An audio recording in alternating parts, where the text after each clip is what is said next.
see, how am I looking here? Wonderful. You got to edit that down. Here with John from Everything Absent Distorted. So you're about to be playing a set at the Kozo. Excited about that? It's a little different. It's an art store. Yeah, it is, and we're actually doing some things that we haven't ever done before. Trevor, who plays mostly drums in the band but also writes a bunch of songs, and Robert Rutherford and I are playing songs that we wrote that aren't Everything Absent songs, and then a few covers, and we're using a Fender Rhodes and some percussion and things we don't typically do, and harmonizing in ways we haven't typically before, and are doing something a little bit different, just so we're not just up there, us and our guitars playing the same old songs. It'll be fun. We're going to do King of Carrot Flowers Part 1, which Neutral Milk Hotel is a big influence on us, and that record was recorded just around the corner on Spear here in Denver, and I thought today would be a fun day to, out in the hot sun, play a Jeff Mangum song, and we're going to cover a Guided by Voices song, and then, have some fun. It is going to be a little tight.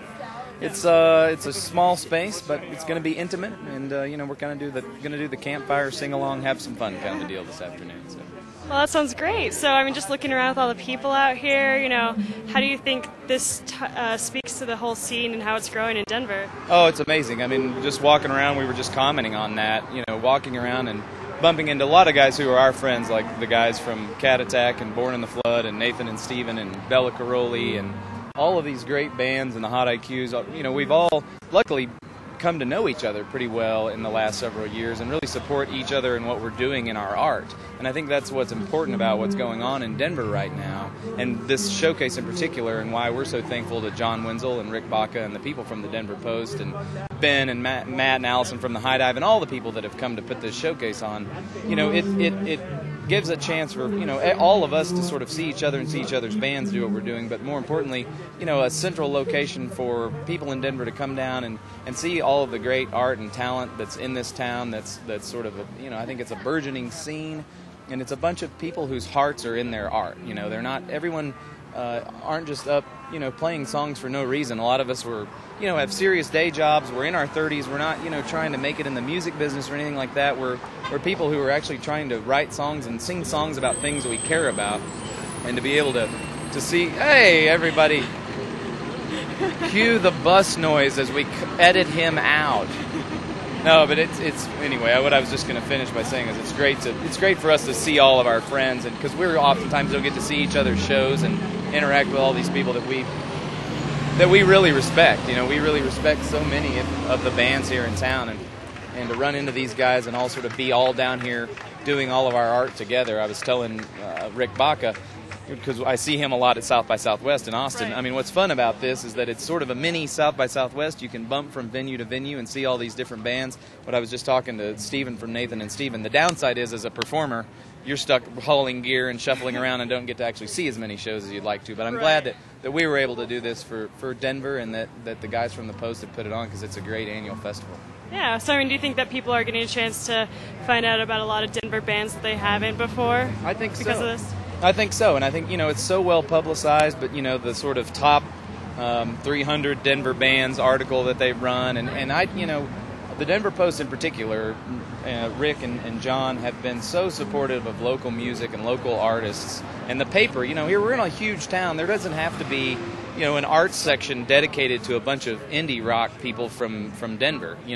It could those lead articles could be about lots of different things that aren't what we're doing, but those guys believe in our art, I think, and we do, and the Post has supported us, and having this festival is just another great example of ways that people in Denver can get to know our music, and we're real thankful that the Post has done all it's done to publicize what everybody's doing and put on this festival. Absolutely. Great, and this is the second year that we've been doing the festival.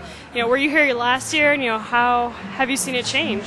Yeah, it definitely seems it's spread out a lot more. Last year we played at the High Dive in the afternoon, and it was fun, having the all-ages option and more all-ages venues this year, I think, is cool, and being able to just have more venues in general, and having, Trevor and I and Robert Rutherford from our band are doing this sort of singer-songwriter deal, having a more of a mix. It's not just come to the High Dive and Three Kings and see some bands play. It's a much more varied set of venues and varied set of bands and varied set of people within bands doing different things. And so, yeah, it's grown, and that's great. I hope to see it grow and frankly take over take over the whole town like South by Southwest does Austin in the future. I think it'd be a great